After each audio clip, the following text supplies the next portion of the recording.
You know, ladies and gentlemen, this is the best time of the year, isn't it? The Big Brother preseason, where it feels like Christmas Eve. Remember being a kid on Christmas Eve? I remember I used to wait till midnight on Christmas Eve to open my presents. That way, technically, it was Christmas, but, you know, I could get to see what I got, stay up all night. And that's what this preseason phase feels like. And today, it has finally been revealed that on July 7th, as you can see in the top right corner of the screen, Julie Chen Moves has just revealed that Big Brother 23 will be returning. We already knew it was returning, but now we have an official date, which means they have their cast pretty much already selected by now, and they probably already are in sequester. This is always a positive thing, ladies and gentlemen. And coming out of last year, which was a very, let's just call it what it is, it was just a very messy year for all of us, right? Trying time for all of us. We didn't even get a summer season of Big Brother US last season. At the last second, they had to scrounge together Big Brother 22 All Stars to suffice. Um, in the end, it was a wise decision. From what I'm hearing, production wasn't very happy with BB22. Now, I'm kind of shocked by that. I think a lot of that maybe had to do with the ratings of BB22 more so than how it played out, in my opinion. Because I feel like they got what they wanted because the black people didn't have a chance to win. But besides that, ladies and gentlemen, that brings me to another segue here. Understand, with Big Brother Canada 9 ending the way it did, I may not have agreed with every single move that Tashawn Carter Newman did in his game. But at the end of the day, we all can agree that Tashawn played a great game.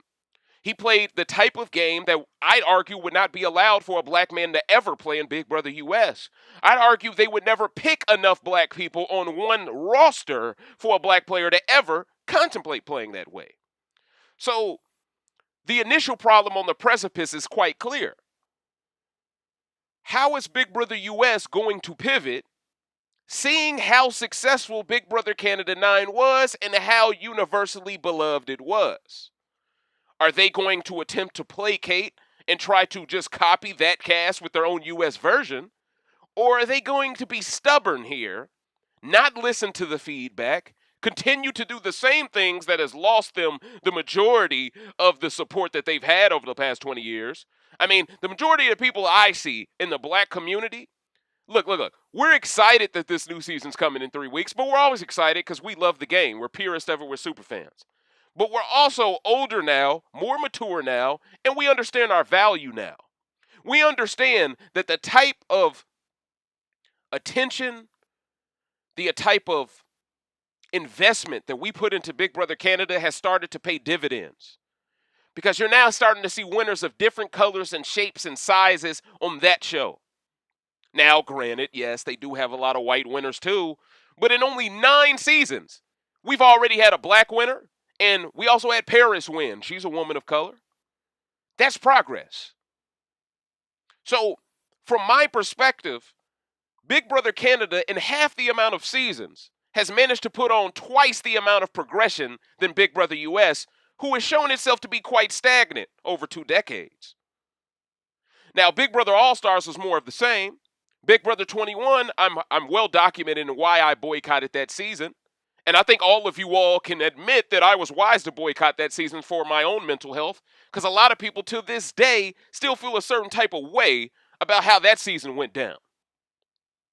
And we all know that that season played a heavy role in how BB22 started off, because David Alexander, the guy who was the first boot of that season, who was treated like crap, a racist, won that season, BB21.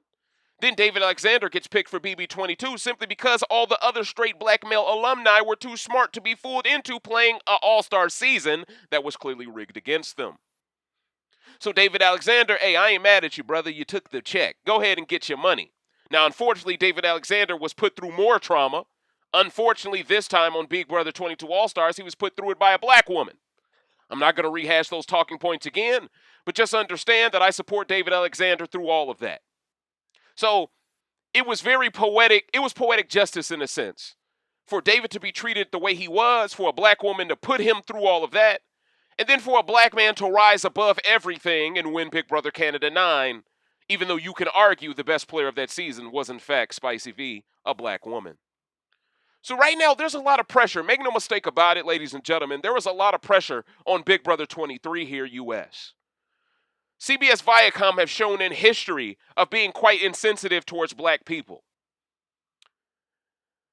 If you're on my Patreon, you know I feel a certain type of way about how Challenge All-Stars ended. I'm not going to go into detail there. But I think there's a lot of agenda-based content that is happening here.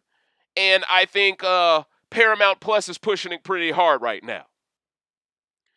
I don't want to go astray on my talking points. I'm just going to say that I am optimistic a bit because, spoiler girl, as you can see in the tweet to your right, she has already exposed the fact that there will be no returning players on Big Brother 23. That's already a fantastic start, ladies and gentlemen. No returning players tells me that you are going to take a chance here and you are going to try to have a legendary season by having 16 newbies clash. Or it could be 14, who knows. And with no returning players, that puts a lot more pressure now on the casting department. The same casting department that, for whatever reason, has figured out a way to not have two black men on the same season together for a large portion of their show, as long as it's been running. Now that we've seen Tashawn be in the final two next to another black man, understand that was only possible because there was 3 black men on the season.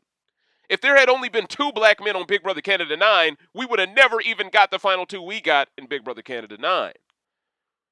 If LaToya wasn't done as grimy as she was done as early as she was done, who knows? Maybe no one black wins that season.